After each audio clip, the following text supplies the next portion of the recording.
A crise, geralmente, ela nos estimula a vontade de desistir. E, nesse período, nós somos tentados a abandonar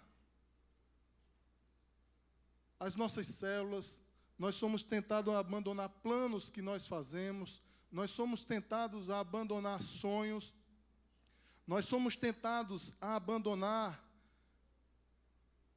o nosso discipulado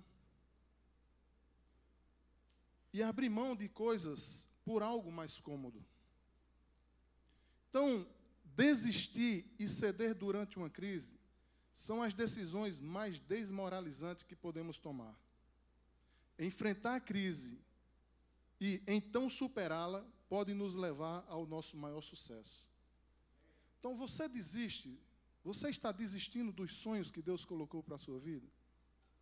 Você está abandonando os planos que Deus tem para você? Você tem desistido de liderar uma célula porque você acha que não é capaz de liderar? Você desiste do seu discipulado porque muitas vezes você não quer ser confrontado? Então, em tempos de crise, queridos, nós somos levados a fazer isso, a desistir de tudo. As crises que enfrentamos individualmente e em grupo podem nos levar a uma vida melhor ou também podem se tornar degenerativas e prejudiciais. Quando nós desistimos desses sonhos, de planos, nós desistimos de célula, da igreja, do nosso discipulado, a nossa tendência, queridos, é se isolar. E quando nós ficamos isolados, nós nos tornamos presas fáceis. Uma imagem que me marcou muito, um dia eu estava vendo na internet, tinha um bando daqueles, eu não sei se é viado, é o quê? Aqueles que parecem eu não lembro nem um coça, eu não sei. E eles estavam num lago, e esse lago ele estava cheio de crocodilo. Aí um indivíduo, ele querendo ser muito esperto, ele sai sozinho para atravessar o rio, o lago. O que é que acontece, queridos? Quando ele entra no lago, um crocodilo já dá logo um bote nele. Por quê? Porque ele se isolou do grupo. Então, se você tem se isolado do seu grupo, querido, da sua célula, do seu discipulado, é hora de voltar. É hora de voltar. Também temos crises de identidade. Muitas vezes nós nos perguntamos, quem eu sou? Quem sou eu? Para onde estou indo? A forma com que respondemos a essas perguntas determina como reagimos às circunstâncias da nossa vida. E a primeira pergunta, quem sou eu, refere-se àquilo que denominamos de identidade. Qual é a identidade que você tem de você? Qual é a identidade que você tem do seu filho? Ah, mas eu não consigo. Eu não consigo liderar uma célula, eu sou um fracasso. Será que essa é a identidade, queridos, que Deus tem para você? Será que você não tem valor? A identidade, ela gera um valor em você. Eu sirvo para quê? Para que você serve? Para que você foi criado? A segunda pergunta, para onde estou indo? Ela relaciona-se ao destino, ao nosso destino, a um propósito. Qual o propósito de você estar aqui hoje? Qual foi o propósito para o qual Deus te chamou? Eu creio que Deus me chamou para fazer discípulos. Então, qual o propósito que Deus tem para você? Qual o propósito que você tem na sua vida? A identidade e o destino são qualidades que Deus planejou para nós, para mim e você. Então, Deus foi quem planejou isso, não foi o homem. Não é você que planeja. Deus planejou isso para você. Cabe a mim e a você sermos obedientes ao chamado dele, ao propósito para o qual ele nos chamou. Porque é muito bom, queridos, nós lermos Mateus, ide e fazei discípulos, ensinando, batizando, tal. Mas nós temos sido obedientes à palavra? Você tem feito discípulo? Você tem gerado semelhante? Semelhante gera semelhante. Discípulo gera discípulo. Então, queridos,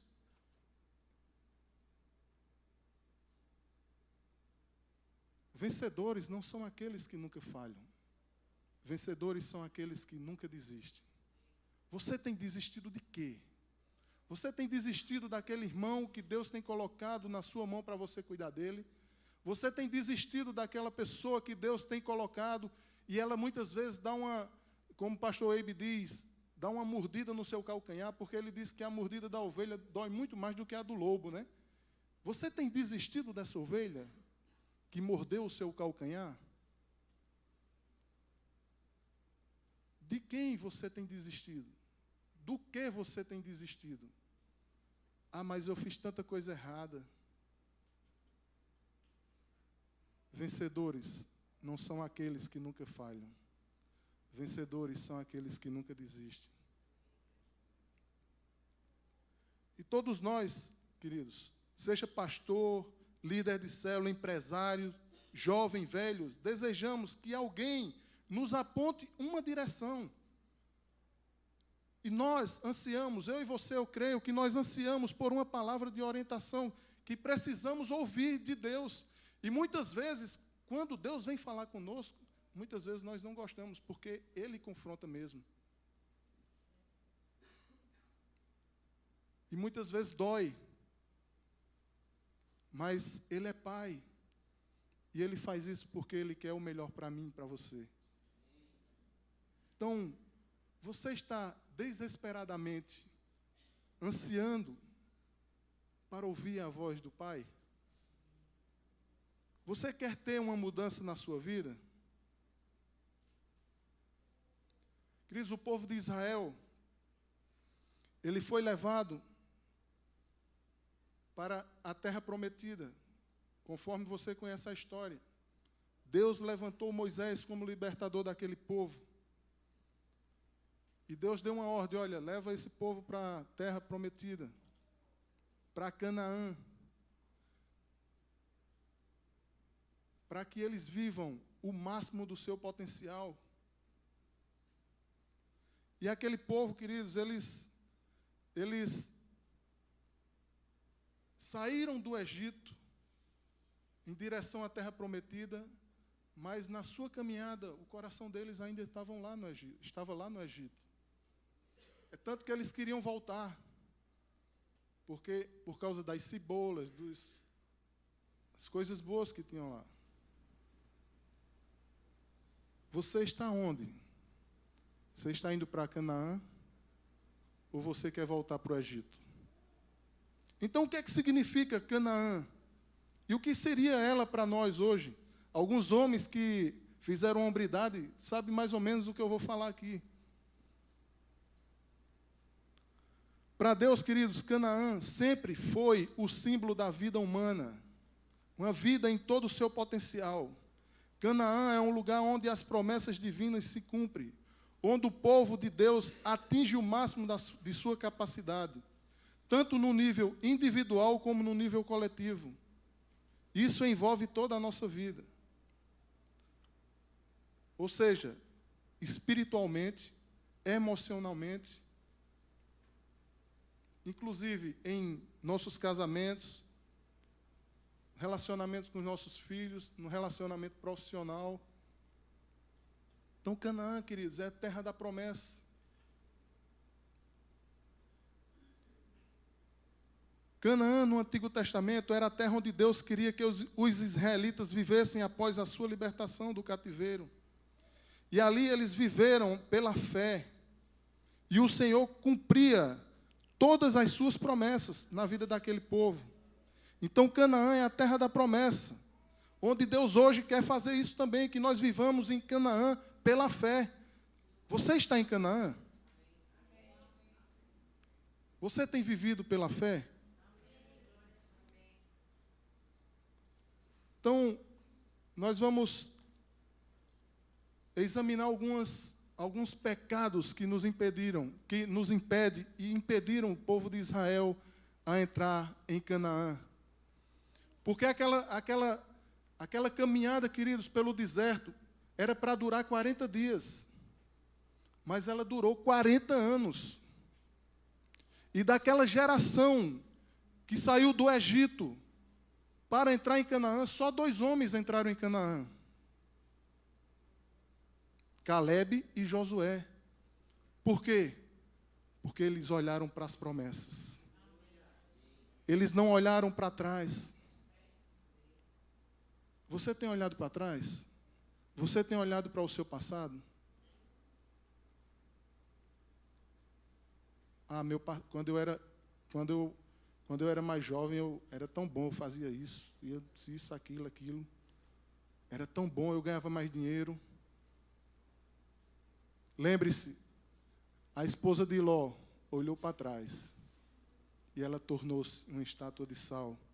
Você quer entrar em Canaã ou quer ficar fora de Canaã? Eu queria que você abrisse a sua Bíblia em 1 Coríntios, capítulo 10.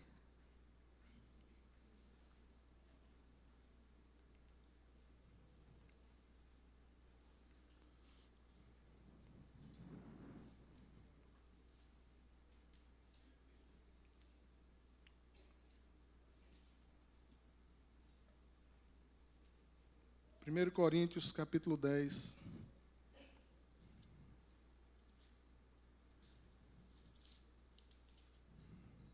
A partir do verso 6.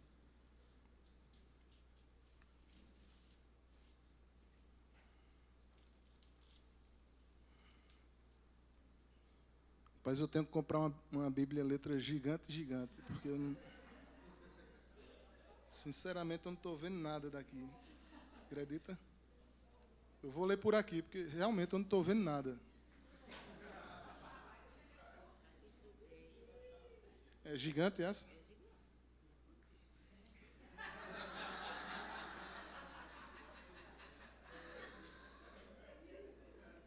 Aí minha esposa diz, olha, tu tem que fazer o óculos. Eu digo, claro, meu, eu tenho que fazer, né? Mas ainda não fui. Ora, estas coisas se tornaram exemplos para nós, a fim de que não cobicemos as coisas más, como eles cobiçaram. Não vos façais, pois, idólatras, como alguns deles. Porquanto está escrito, o povo assentou-se para comer e beber, e levantou-se para divertir-se. E não pratiquemos imoralidade, como alguns deles o fizeram, e caíram num só dia 23.000. Não ponhamos o Senhor à prova, como alguns deles já fizeram, e pereceram pelas mordeduras das serpentes. Nem murmureis, como alguns deles murmuraram, e foram destruídos pelo exterminador. Obrigado, tia Rosa.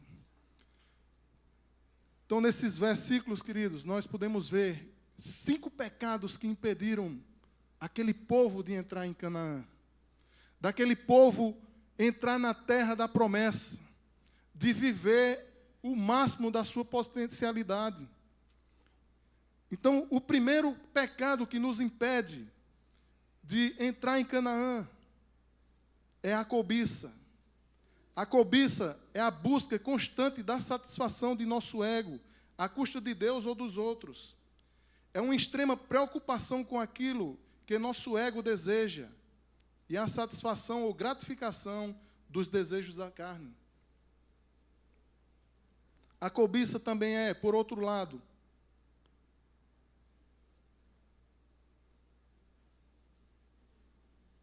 ela é o contrário do amor, né, que quer receber. Se você prestar atenção, em João 3,16, Deus olha para nós, não vê um justo sequer, mas Ele nos ama de tal maneira que Ele deu o seu Filho. Ele abriu mão daquilo que Ele tinha mais de precioso. por mim e por você. E muitas vezes, sabe o que é que acontece, queridos? Nós queremos tomar do nosso irmão para nós. Isso é cobiça. Se Deus deu o seu único filho para morrer por nós, por que nós queremos tomar do nosso irmão, do nosso próximo? Cobiça também, queridos, ela leva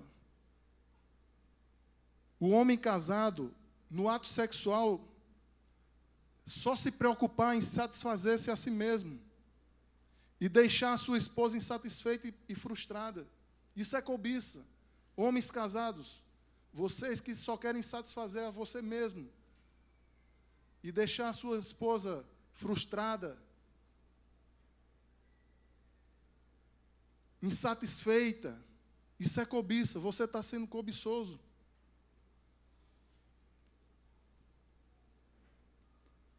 É fácil saber quando a cobiça está nos dominando, quando desejamos satisfazer-nos à custa dos outros.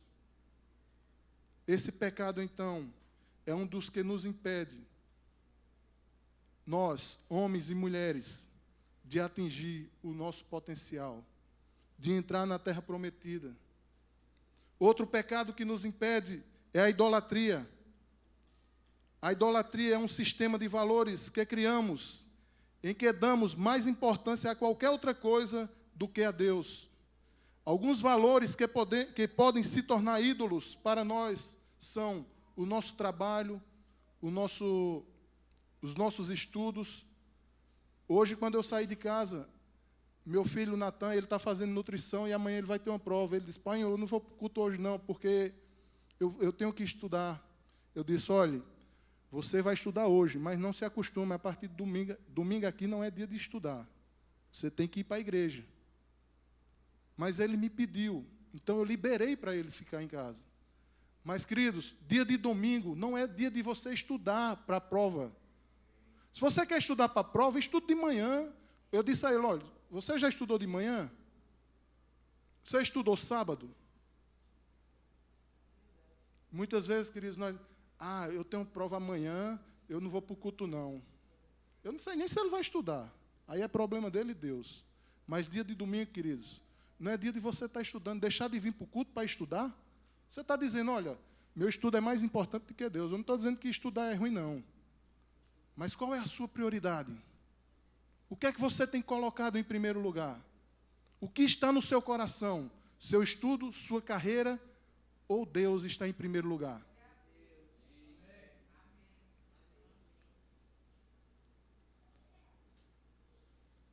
Outro ponto que nos impede de entrar em Canaã, queridos, é a imoralidade.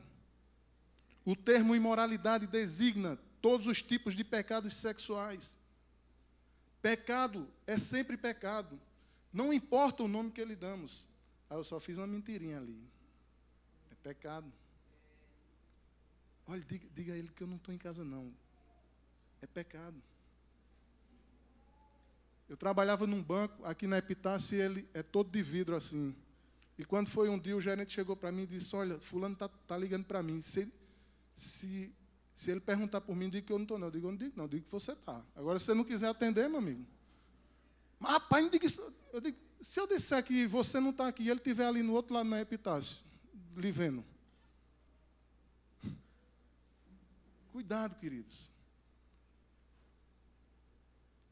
Solteiros e casados, jovens e velhos, todos que se acham dominados por desejos, apetites, paixões e tentações que causam sérios estragos em seu ser, impedindo-nos de se tornarem como Deus deseja que você está sendo idólatra.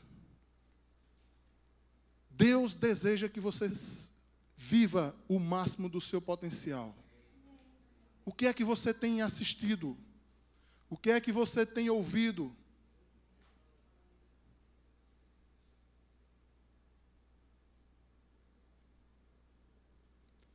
Em nossos dias também, muitas pessoas estão morrendo num deserto pessoal, atolados num lodo moral e perdendo as gloriosas bênçãos de Deus. Por causa da imoralidade. Por causa da perversão sexual. Outro pecado que nos impede de entrar em Canaã é pôr o Senhor à prova. Está lá no verso 10, no capítulo 10, verso 9. Pôr o Senhor à prova, queridos, é pedir que Ele faça, que Deus faça algo contrário à sua vontade ou ao seu caráter. Muitos hoje agem da mesma forma, cobrando de Deus outro meio de salvação que não a cruz.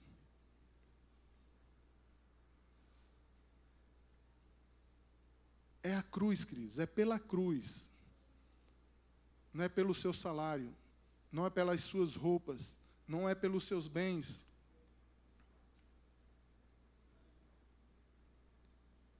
Quem não é correto nos negócios e ainda cobra que Deus o abençoe e lhe dê prosperidade, está pondo o Senhor à prova.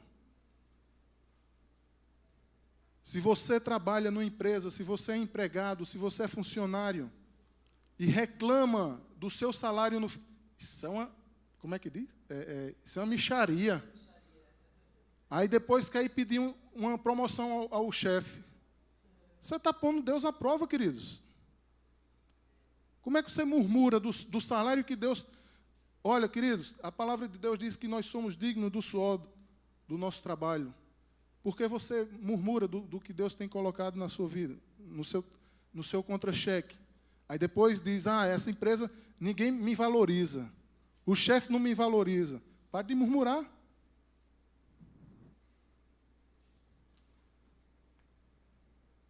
Pare de colocar o Senhor à prova.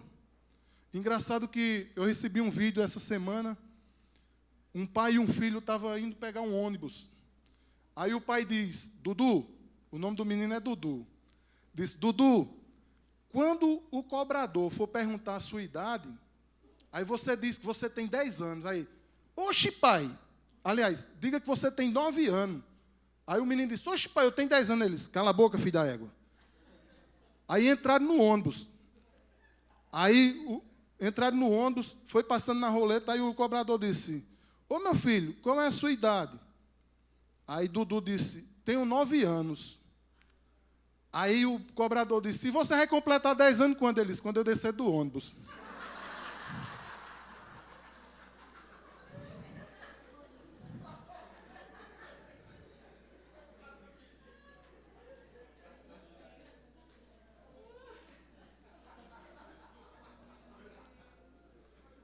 Cuidado, queridos, nós podemos fazer isso também, viu?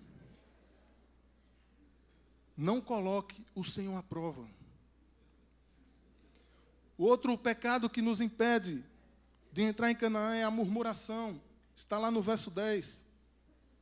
Essa é uma forma, em sua forma mais simples, murmurar, nada mais é do que fazer uma confissão negativa. Com quem você tem andado? Com quem você tem se juntado?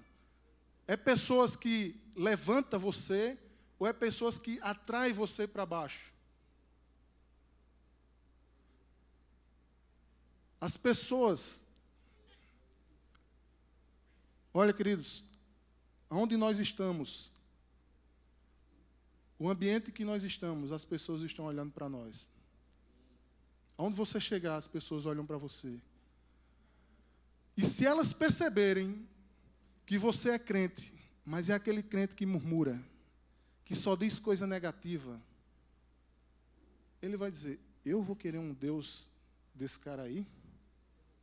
Um Deus fraco? Um Deus que não dá vitória?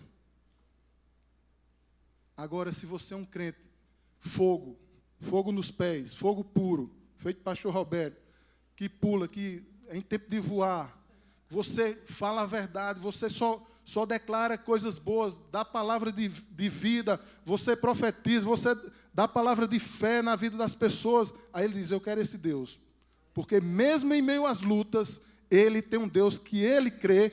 Ele pode não estar vendo a situação que ele está vivendo, mas Deus é Deus e Deus pode tirar ele dessa situação. Eu quero esse Deus. Mas está difícil, o deserto está tão... está tão quente. Queridos, Deus vai passar com você em meio ao fogo. e você não vai se queimar. Ele vai passar sobre as águas com você, elas não vão submergir a sua vida. Deus é Deus. Descanse nos braços dele. Pare de murmurar. Pare de colocar Deus à prova.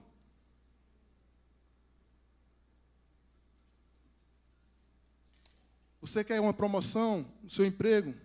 Pare de murmurar. Você quer ter vitória na sua vida? Pare de murmurar.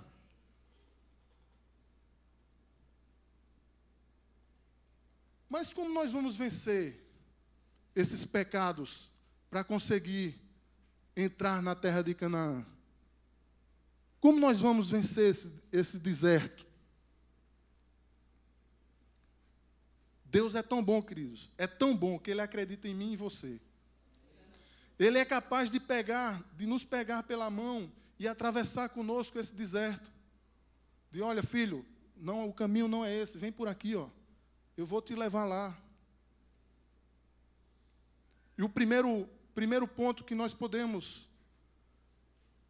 ver como vencer esse deserto, como vencer essa caminhada, ao invés de caminharmos 40 dias, caminhar 40 anos, o primeiro ponto é, quando somos filhos de Deus, quem nos coloca no deserto é o próprio Deus. Está lá em Êxodo 13, 17 e 18. Você precisa entender que quem nos leva para o deserto é Deus. Porque o diabo não manda, nem conduz a vida de um filho de Deus. Então, eu estou no deserto porque o diabo... Não é o diabo não, queridos. É Deus que está te levando.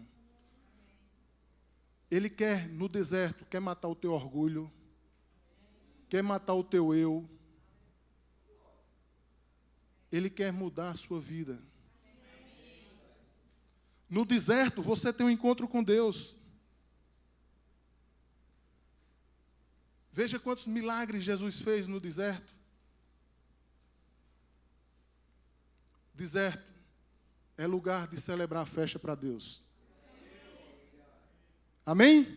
Então você é filho, você é filha. O diabo só toca na sua vida se Deus permitir. Outro ponto é que o deserto é um lugar que Deus escolheu para sermos provados e aprovados. Se você ler Mateus, vamos ler Mateus 4. Abra aí a sua Bíblia, bem rapidinho, em Mateus 4.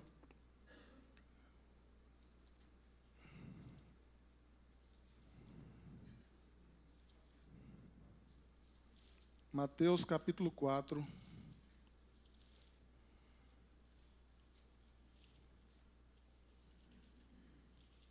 A partir do verso 1.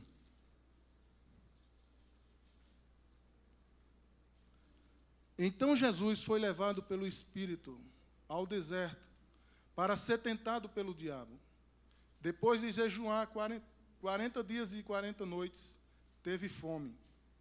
O tentador aproximou-se dele e disse: se és filho de Deus, manda que estas pedras se transformem em pães.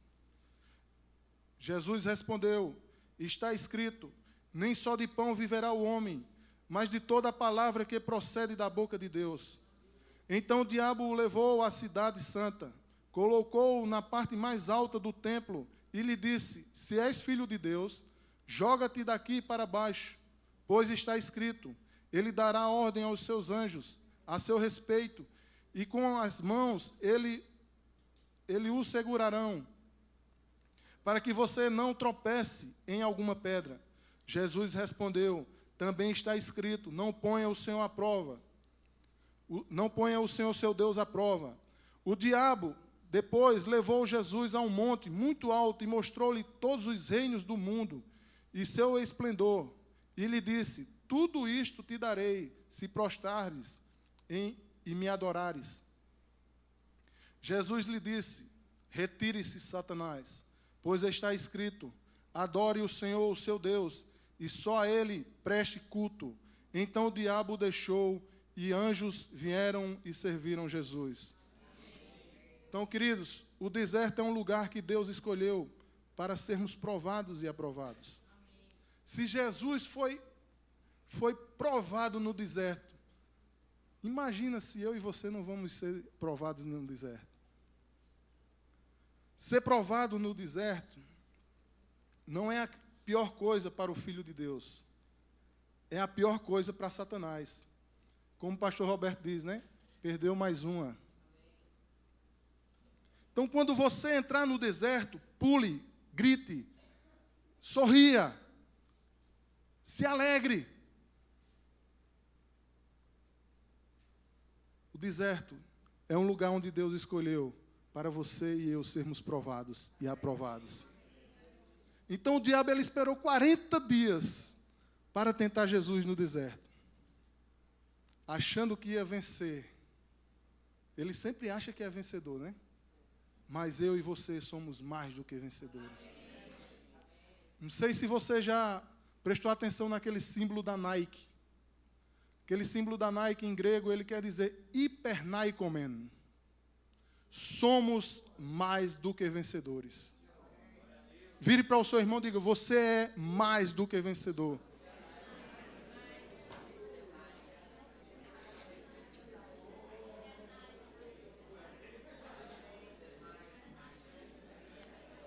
Amém? Glória a Deus.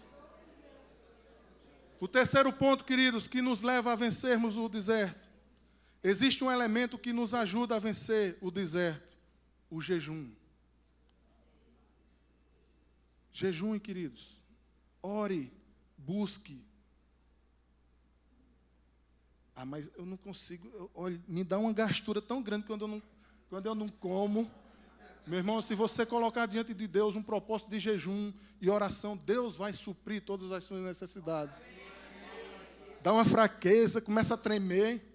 Eu fico olhando os caras lá no trabalho. Quando dá, acho que é 15 para meio dia, os caras, vamos almoçar.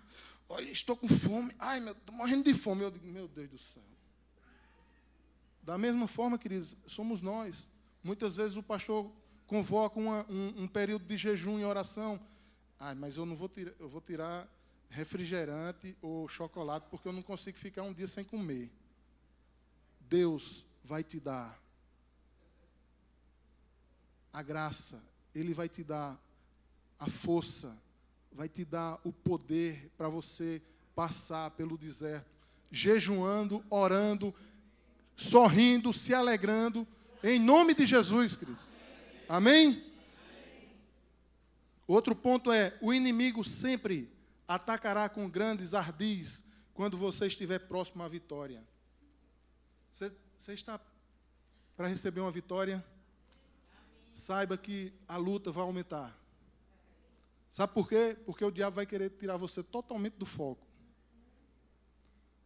Você está com a sua célula para multiplicar, vai acontecer muitas coisas para tentar tirar vocês do foco e não acontecer a multiplicação. Porque ele não quer vitória. Mas nós, em Jesus, nós somos mais do que vencedores. Então, está tanta luta, está doendo tanto, Senhor, não aguento mais. Se prepare, é hora de vitória. Amém? Senhor, a multidão está aqui, nós não temos nada para dar, o mercadinho, o seu Dedé, o Iob, já está tudo fechado, pão de açúcar. Onde nós vamos comprar, comer para esse povo, Senhor? Despeça eles. Aí chega um menino com 5 pães e 2 peixinhos. Eles estavam aonde? No deserto. Aqueles homens, os discípulos, estavam desesperados. Aí Jesus diz, traga aqui o que vocês têm na mão. Jesus dá graça.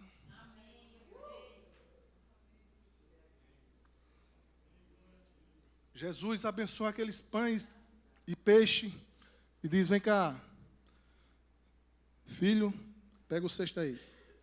Vocês agora vão entregar, vai distribuir para as pessoas.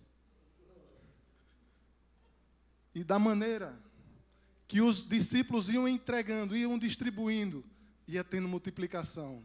Multiplicando, multiplicando, multiplicando, multiplicando, multiplicando, multiplicando. E sobrou. Então, o deserto, queridos, No deserto, com Jesus, nós celebramos vitória. Agora, se você se isolar, você se torna um perdedor.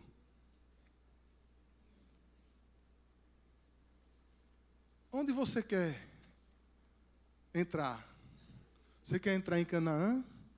Ou você quer voltar para o Egito? Para concluir, deserto é o lugar de autoconhecimento e de preparação para a conquista.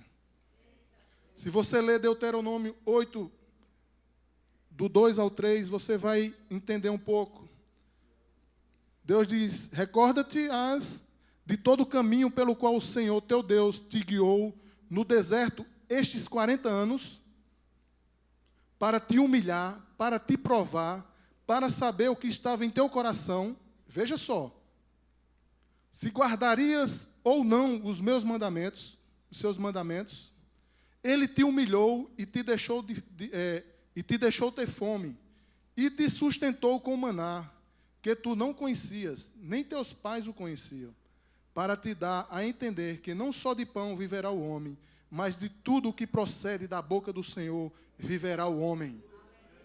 Você tem se alimentado de quê? Você tem se alimentado da palavra? Você tem tirado o seu tempo a sós com Deus para buscar o alimento de cada dia? Como eu falei, eu estou com fome, eu não consigo. Alimente-se da palavra. A palavra é alimento. Pode cair mais, Jesus, pode ir. Essa palavra, queridos, vai te dar força. A finalidade do deserto é levar o povo a conhecer a si mesmo. O Senhor nos conhece muito bem, mas nós não o conhecemos. E sem este conhecimento não obteremos vitória. Se você não conhecer a Deus, se você não tiver uma intimidade com Ele, você não conhece Ele. Você quer ser chamado amigo de Deus? Tenha uma intimidade com Ele. Crie um relacionamento de intimidade com Ele. Aí Ele vai te chamar de amigo.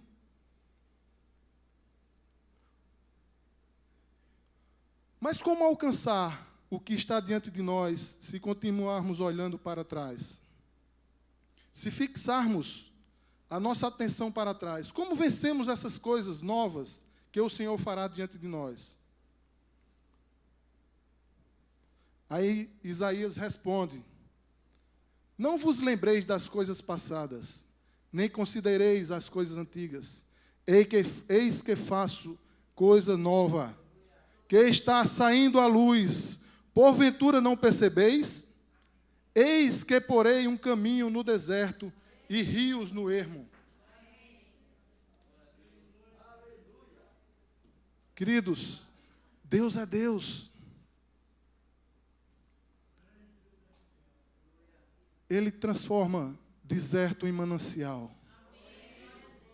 E aonde o rio de Deus passa, ali há vida, ali há restauração, ali há reconciliação, ali há arrependimento. Queridos, se eu fosse você, eu dava um grito de... Eita, esse grito foi muito fraco.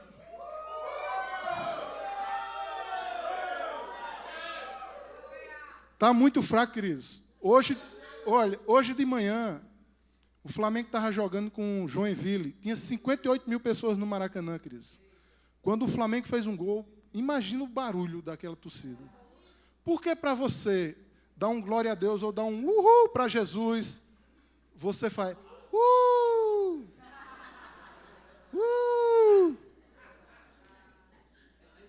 Deus vai passar com você no deserto!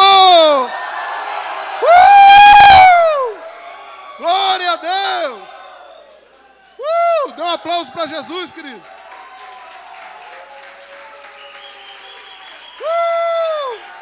Aleluia! Glória a Deus! Oh, Deus!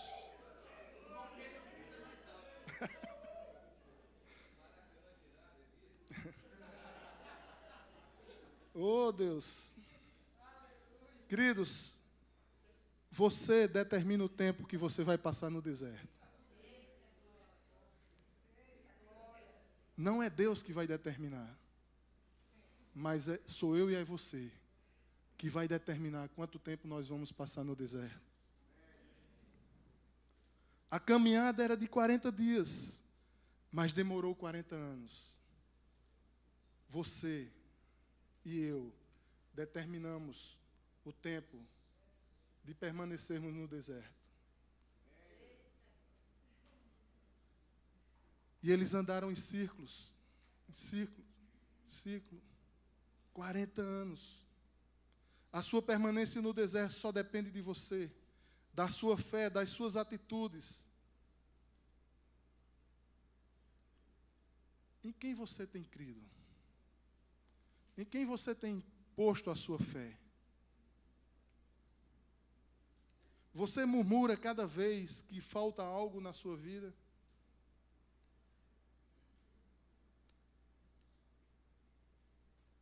Quando você pega o seu salário? Quando você está passando por uma luta, você murmura? Você é murmurador? Isso vai determinar o tempo que você vai passar no deserto. A pergunta é, queridos, você chega a preferir a escravidão do que o deserto?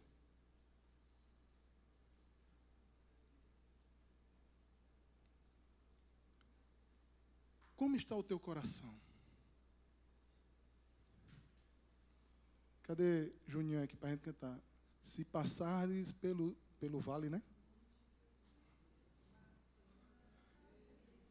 Enquanto ele estiver no deserto, você não verá a terra prometida. Mas o mais importante é se arrepender e aprender que sozinho nós não chegaremos a lugar nenhum. Você está sozinho? Se você está sozinho, queridos, eu quero apresentar uma família para você aqui nesse lugar.